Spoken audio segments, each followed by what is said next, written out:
This boy is secretly playing computer games at home. He saw his father come back through the mirror. He immediately turned off the computer, let all items back in their original positions. Then his father was quietly going upstairs. The boy cooled down the computer with alcohol, then used a fan to accelerate its evaporation. When Dad pushed open the door, the boy was reading a book on the bed. He welcomed his father happily, but Dad ignored him and went straight to the desk, reaching out to touch the computer. The boy was very nervous. Luckily Dad didn't notice anything unusual. The boy was very satisfied. Then he mentioned that he had spent all his pocket money. Dad scolded him for spending too quickly. The boy said he wanted to see his friend David. Upon hearing David's name, his father pulled some extra money from his bag and gave it to him, telling him to visit David more often. It turned out David was now paralyzed and hospitalized. The three of them are good friends. That night they went to the hospital to see David, but David's mother said that his condition had worsened and he didn't have much time left. Both were shocked, but they didn't dare tell David the truth and asked him if he had any other wishes. David was puzzled by the question. They left without another word. Both wanted to do something for David. The next day one of them suddenly remembered that they had talked about going to the beach together to enjoy their youth.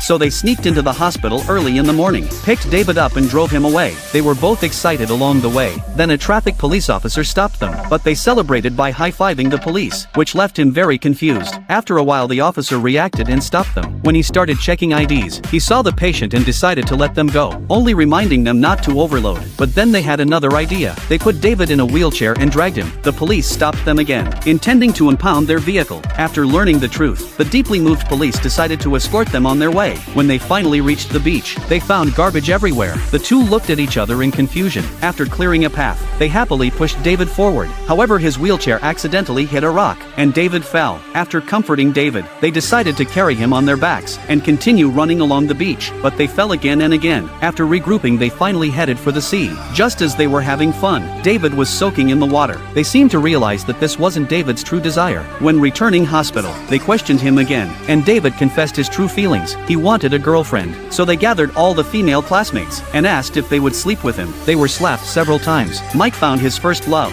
and asked her if she could be David's girlfriend. He was then thrown a glass of cold water. That evening the girl's brother stopped them. He beat them up and stripped them naked. While waiting at the bus stop, they were mistaken for perverts. The boy also asked his sister. As expected, the boy was beaten by his father and leaving him bleeding. Then they even changed into suits and tried to find opportunities at a nightclub. Unfortunately, they ran into their high school teacher, and the teacher beat them up. In the end, they found the right girl. They started raising money in every way they could. Finally, they paid the girl to help. On David's last day, they dressed him up nicely, and that night, the girl came to see David. David finally fulfilled his wish. If you had one day left to live, what would you most want to do? Welcome to comment.